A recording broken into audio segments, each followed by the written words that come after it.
How are you this morning?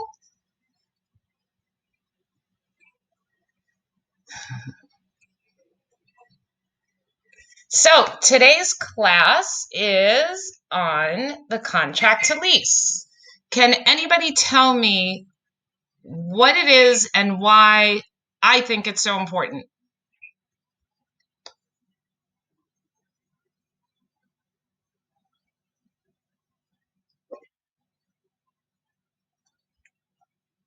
Anybody know what a contract to lease is?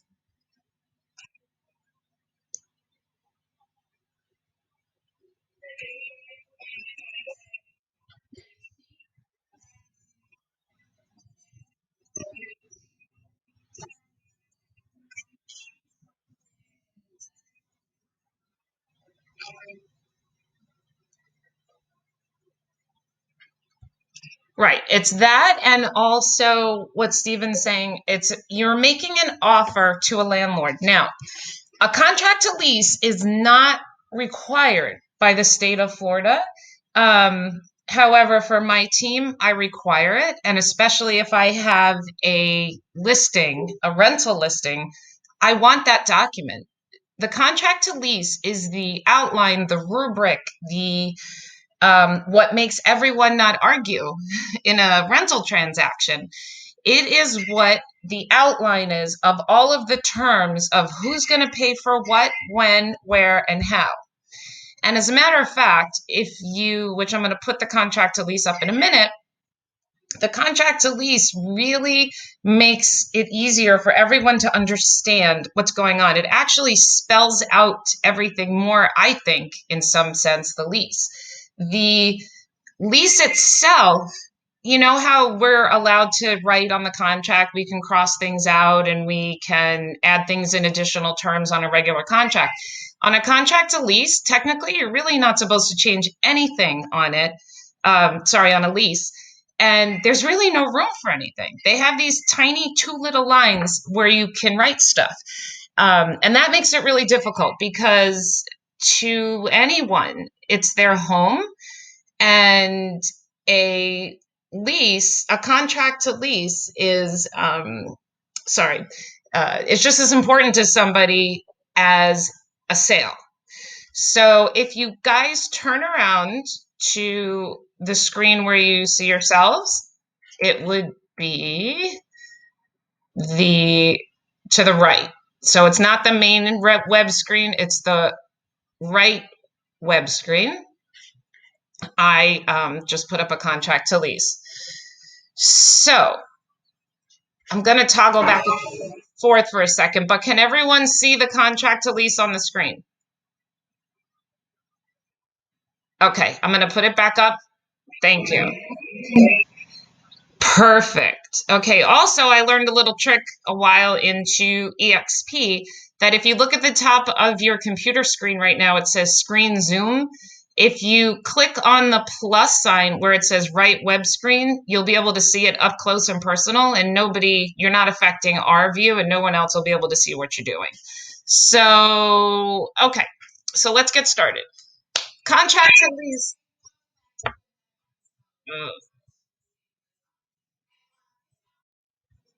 Huh, that needs to go. Even though I love Roquanda. Okay. So on a lease, you wrote, and one of them, I swear, guys, was fake checks. I mean, did you not think to tell us that you got in trouble for writing fraudulent checks? So again, it's up to you. That doesn't happen that often, but sometimes it does. Yes. How do you explain the value of using rent spree versus the client also having to complete a an application? That's an awesome question, Stephen. Pretend you're the landlord. I want you all to pretend you're the landlord. You get a contract to lease.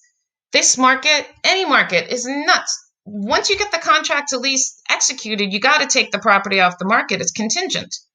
So I don't care that it's going to cost Mr. and Mrs. Tenant 30, it's $30 to have a background. Before, you're going to live in my house. So I want to make that decision to see if you qualify with me. And if I look at your background and all of that and it looks great, great. Then the association does their, it's two separate things. Then the association decides. I mean, especially also, I'm looking at that question, especially also that if there is a felony or I don't know, whatever else could be possibly bad, a credit score of 200, you definitely want to know that. Also, because as another thing I found, in a lot of condos, they require minimum credit scores, like of 750, which is insane. And if you have that, congratulations. Um, not everyone has that. And maybe you don't want to waste your time. Kelly, can you mute, please? Thank you. A lot of times you don't want to get all the way far and find out that there is, that their credit score doesn't even qualify. I never put the prospective tenant's address and email on the third page. Oh my gosh. One of my agents, and if he wants to say his name, he can. He was away. I took over his deal. And this was on a sale. The seller went to the buyer's house and interrogated them to see if they had enough money to buy his house. Needless to say, he killed the deal and they almost had him arrested. Yes.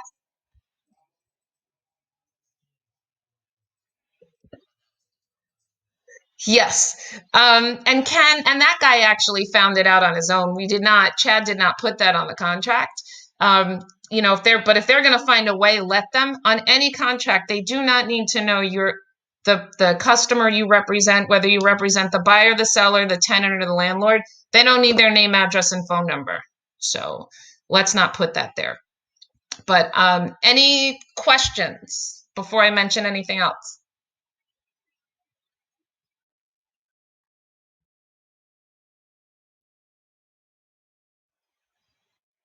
Yeah, sometimes.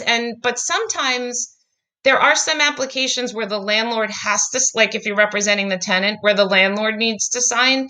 But sometimes there aren't. Like it just goes from the tenant to the association. And I hate that because sometimes with the association, they have to put their social security, which is totally understandable. But I just don't think the landlord needs it. So, yes, you are correct with that. I just try to, again, back with control everything.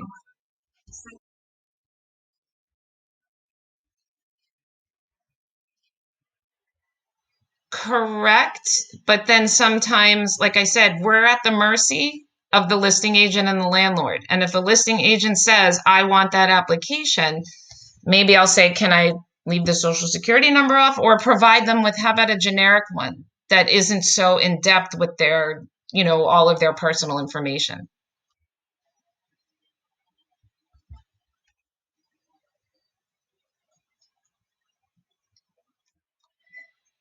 Anyone else?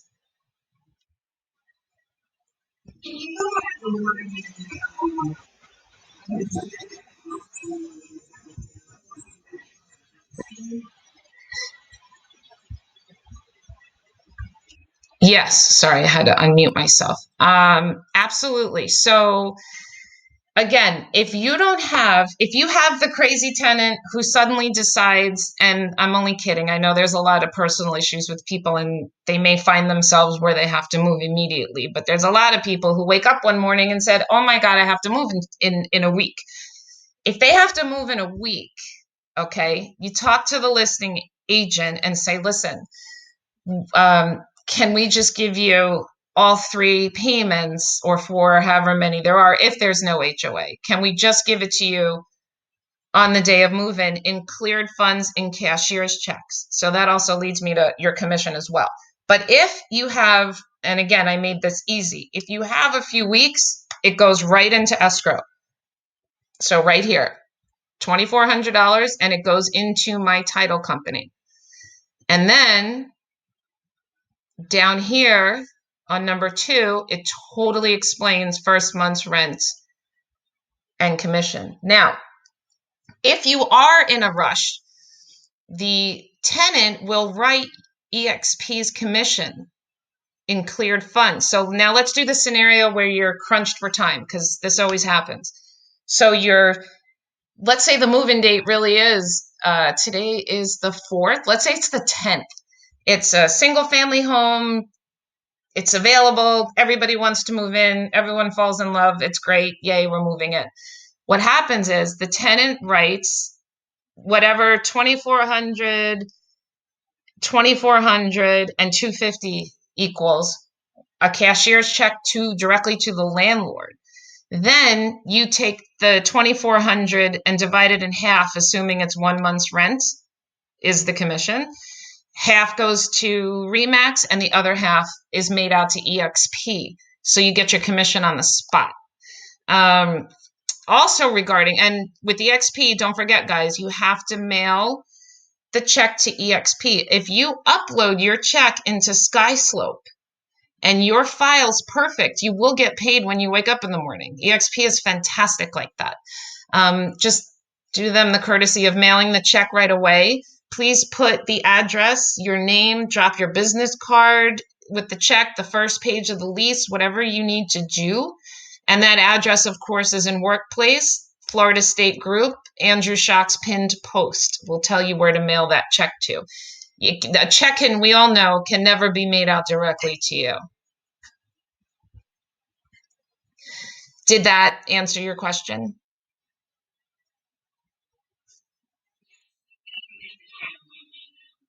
Heck yeah. Heck yeah. With everything. Please. Knock on wood, I've never lost a deal, especially like with a sale. I will not put my escrow with the seller's title company. Stefan Sin has agreed with me.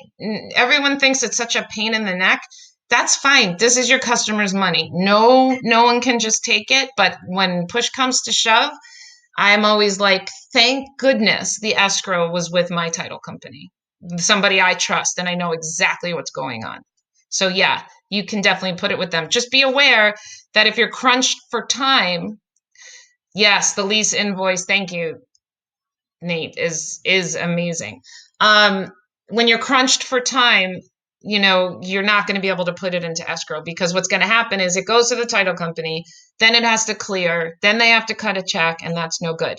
Now, a lot of other realtors, especially listing agent, I think even Nate had one, they were pushing and pushing and pushing and pushing for their commission. Here's the deal. I believe, and don't quote me on this, I think you're allowed to get paid once the lease is executed. And if they don't move in, that's not your problem. Well, what happens if they don't get approved by the association? And seriously, what happens if they don't move in? I don't know. I don't take my commission or give it out until they move in, because the last thing I want to do is put that money in my bank account and have to give it back or have someone fight over it. And frankly, if I brought someone a tenant and they didn't move in, I would, that's not, I don't know. Just me, I would just have to give the money back. Legally, I think, as long as everything's signed, and especially that they're approved by the association, I think we're entitled to keep it at that point. But definitely, at the very least, wait until they're approved by the association. Now, another thing, there are two different commissions that are quote unquote common. We're not we can't say that we can't set commission prices. That's not legal. There's 10% of the annual rent, which is my favorite, and then there's a half a month's rent. So you'll see, in the old days, we used to be able to put actually 50%, 0.5, or half a month's rent. Be careful. If you put 0.5 in the MLS's commission, that is 10% of the annual rent. And believe me, you don't want to have to pay the other agent out of your commission, out of your half a month's rent. So I rented something a year ago to a friend of mine, and it was a $3,000 rental, and that's pretty cool. It was 10% of the annual rent. I said to the other agent, I said, how did you get that? She said, I always get that. She was 83 years old. Amazing. And my check was much higher than I thought, and I love that. But as a listing agent, I just tell people I usually charge 10% of the annual rent, but I'm just going to charge you 1 month's rent, and you split it equally with the other agent. Also, if you look on the listing, it'll also tell you if it's renewable. This one that I picked, unfortunately, is a seasonal rental. I don't even know if it has it. And I forgot where it is. I got that, I think in 20 years, I got that once. It was amazing. Here it is, right here. Look at this, guys. Commission renewable. Do you know that some agents, and I don't know, I think you're the one who got the tenant, so it should be done. But again, I don't charge people that. If the tenant rents it again, you'll get a surprise check in the mail for the next year's rent.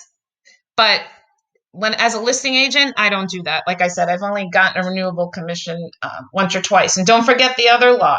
As realtors, we are only allowed to write a 1-year lease. We can't write multiple 5-year leases, 3-year leases. We're not allowed to do that.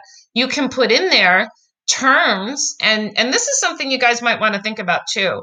On the contract to lease, you might want to say, landlord agrees not to raise the rent any more than $50 a year. If you say that, though, then the landlord is definitely going to raise the rent $50 each year a month. So that's something that you need to discuss with the tenant, because they will do that. And then don't forget one other thing. Who can tell me what happens? Because a lot of us do seasonal rentals. What is the significance of a 5-month lease? What must you know? Someone tell me.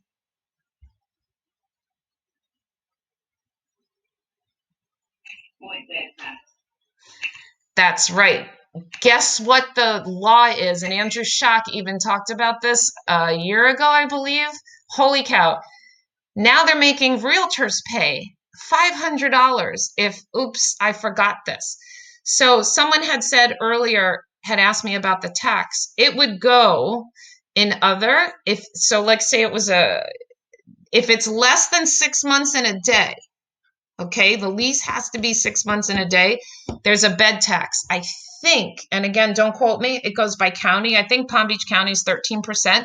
Sometimes it's more than the whole month's rent. But if you want to live in Florida for 3 months, I'm sorry, that's part of the deal and that's due up front. Now, whatever the landlord does with it is none of my business. But I can prove on my contract to lease, ta-da, and my lease that I collected that tax, because if you get in trouble, we have to pay $500 for it, because I guess a lot of people were skirting the issue and not doing it. Now, here's another creative way to do it. Do the math. If that bed tax, if that 13% is higher than the actual rent for the month, maybe you want to write a lease for 6 months and a day, so they don't have to pay it. They still will have to pay that extra month's rent or whatever you work out with the landlord, which they should, and the landlord won't be able to rent it again. But maybe it's cheaper, and maybe if you have a tenant who is saying, "Oh, I only want to be there for 5 months or 5.5 months," say, "Well, you might want to be there for 6 months and a day," and you definitely have to explain that to them as well. Anything else?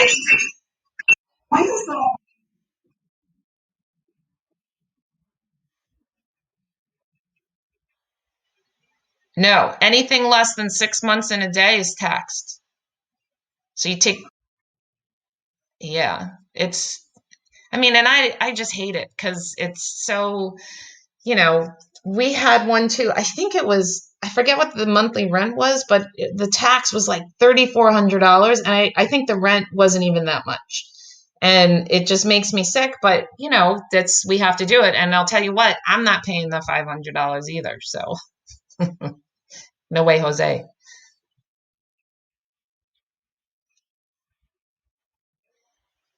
Good question. What landlord's going to pay for it? Zero. They're going to charge the tenant for it.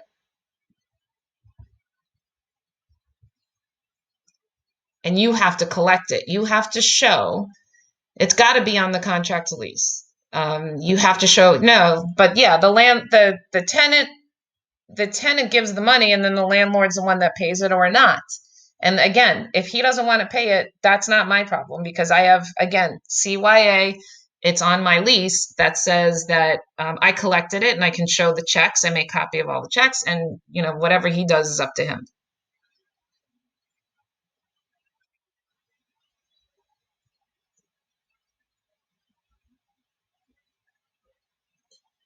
Yes, that is odd that there isn't a definitive section on the lease. There's a lot of odd things on our contracts and leases that are not clear and convoluted. But I'm studying them and learning every single day and making sure that I understand, so at least I could pay it forward so people don't get in trouble. So, and one thing you just guys have to remember too is, again, whether you think it's fair or not, especially in this market, whatever the landlord wants, that's the deal. If they want, like I said, first, last security and another security deposit, and they want your bank statements, pay stubs, an application. Some of them are very specific. I've seen corporations. There's one down here in South Florida. They bought everything. Their lease is 56 pages long, and I'm not allowed to change it because they won't let me. But you just have to make sure that the tenant reads everything, and you're at their mercy. And as long as it's legal, if we don't like it, we still have to go along with it. So we just have to make sure that it's legal, though. Who else?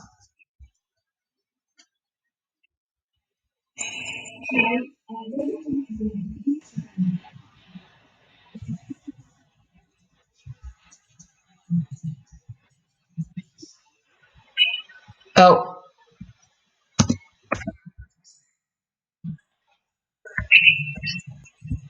I make mistakes all the time, but that's what you're right. I was trying not to.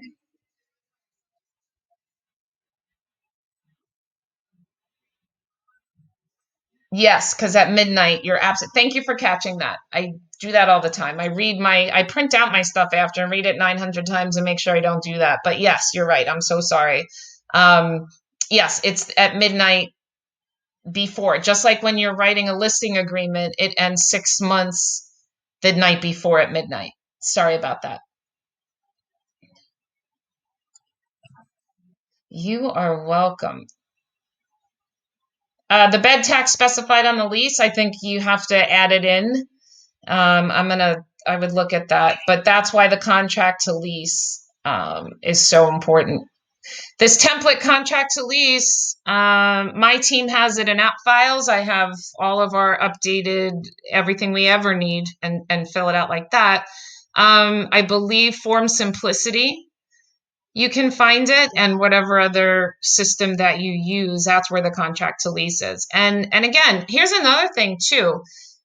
We've filled out the contract to lease, and the landlord refuses to execute it, and then they just go straight to the lease. I mean, again, there's nothing I can do, but for the most part, they're honest, and they use my contract to lease and um, still fill out the lease correctly. And Nate just had one, which was pretty awesome. Nate, do you want to tell everybody what happened with your lease and the contract to lease?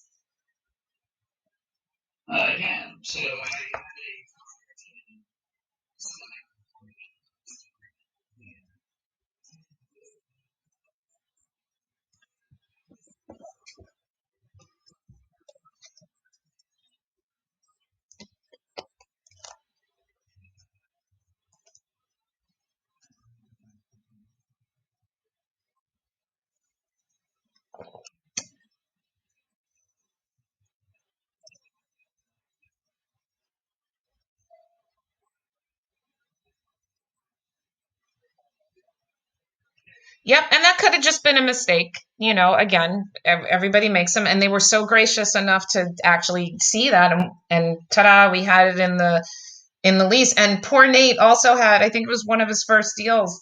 Um, the other agent kept yelling at him, saying, "I've done it this way for 25 years," which I always say, just because you've been doing it for 25 years doesn't mean it's right. Refused to do a contract to lease. She writes the lease, and in this first page of the lease, not the I speak English and all of that, and I'm not an attorney. There's like some lines where it says other personal property included. Holy cow, she wrote a paragraph in there of all the terms and everything. Totally not legal. I said, this isn't furniture. And she was not happy, but we made her write it over again and again until she got it right. And the tenant moved in, but you can't have that. And I won't be a part of anything that's not legally done. And Nate understood, this was his first deal. He goes, now I know why we need a contract to lease. I said, exactly. I don't understand why everyone's, some agents are so uptight about it. I think it's great.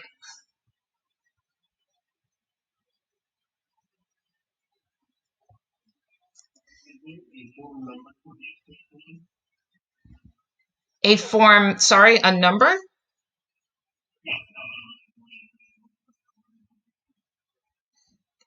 Thank God I don't have to use form simplicity anymore. So I don't know what number, but it's just a FAR. I don't know why the bar is, I love FAR bar. I don't like any of the FAR stuff, but FAR only deals with leases. So you would probably have to, oh, thank you, Stephen. Offer to contract, he said. Awesome. Let me show you one more time. Again, my favorite part, 2,400 deposit to my title company 3 days after contract to lease is executed. What is that in section 2? First month's rent and commission. So everyone understands, and there's no funny business going on.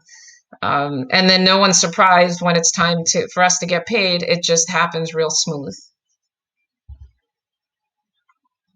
Yeah.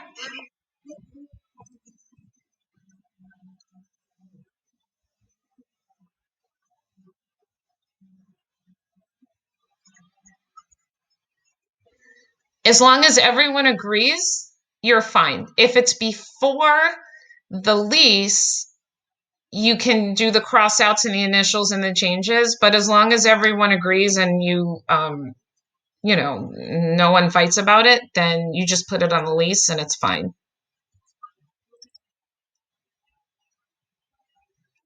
You're welcome. Anyone else? Well, thank you for coming. And like I said, this is all these contracts and everything, weird passion of mine. And today, I guess I got a little overzealous when I was filling out the I'll teach whatever form that Russ sent me. I'm also teaching at 3:30, same place here. I'm teaching short sale class 1. So short sales are coming again. They keep getting pushed off, which is great because everyone gets to keep their homes. But when the floodgates open and life starts to get back to normal, there's going to be a whole bunch of inventory. So we're all going to kick butt for like another, I don't know. I'm thinking it's still going on another year. I keep saying a year, but when the scales tip, when the supply starts to increase and the demand, I mean, everyone has money right now, thank God. Well, half the people do, anyways. There's going to be more inventory on the market. And then I hope the scales stay in the middle. They could switch, but those short sales are coming. Forbearance plans, um, and I'm going to talk about deed in lieu and how to get people out of their homes and all the different types of ways that that's going to happen. So that's today here at 3:30. So, well, that's funny you asked that. I think I'm recording this class. So last time I recorded Roquanda's class, who, if she knows that she's been on the screen the whole time, she's going to kill me. But there was no sound. So I'm going to try. I mean, I'm going to have everything up on screens. It's going to be beautiful. And let's hope that I know how to use Loom correctly.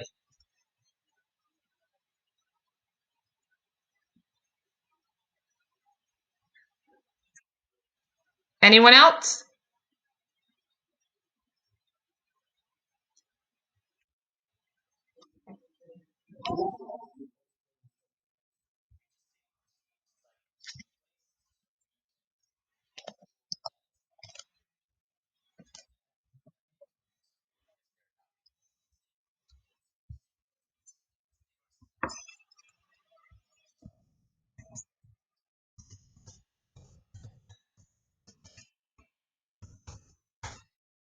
Thanks, Chad.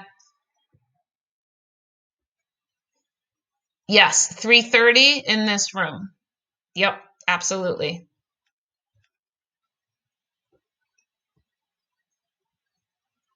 All right, guys, have a wonderful day. Kick some butt, and I'll see hopefully all of you later at 3:30.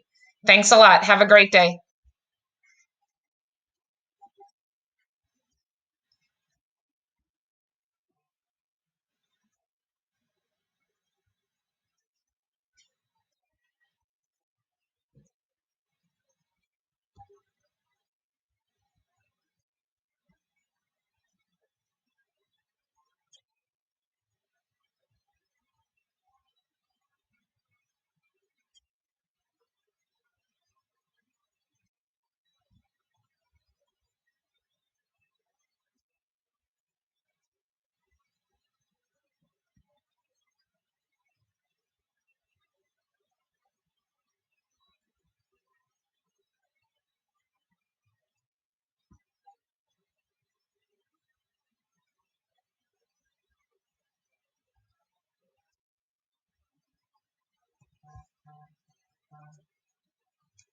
Oh my God, how do I get Roquanda off? I don't know, but I went out to the concierge to whatever her name is, Morgan or something. Morgan, yeah. And I told her, I said, can you message Russ and tell him that's happening because all the screens still have Rwanda from last week. So she did messenger him, but I don't know what they did, but hopefully they know to handle that before the next class. My God. Yeah. Oh my God. I was in the class and her video was just playing, voice and everything, and it was overlapping you. So that's when I left and spoke to the concierge to tell them that was happening. I just pushed pause. Right. I thought I pushed pause for everyone else. Well, maybe you did. I mean, it stopped, so maybe you did, but it was doing that, but whatever. Yeah, it kept doing it, and then her mouth was open. Oh my God, she's gonna kill me. Mm-hmm. Hey, Zach's calling. Let me call you right back. Hello. Hey, you. How's it going? I just finished teaching my class in the world just now, literally. Oh, nice. Yes. How'd that go? Good. That's the first one down. Next one's short sale. Awesome. That's today too? Yep, at 3. I didn't realize I signed up for everything. So yes, it's at. Oh wow. It's at 3:30. Hey, I have a quick question for you. I'm here with Christian. Hello, Sarah. Hello. How are you, darling? God. All right. Hey, enough of this. Enough of that stuff right now. Yeah. Go. All right. No, go ahead. Do we need to have a mobile home license? Yes. Why? We can't sell mobile homes. Why? I mean, I could sell a house for $7 million, but I can't sell a $30,000 mobile home. No, I think it has something to do with the land lease. Not sure. Wow, that's insane. Okay. I've never heard of that before. I mean, obviously I've never been licensed in Florida before either, though, so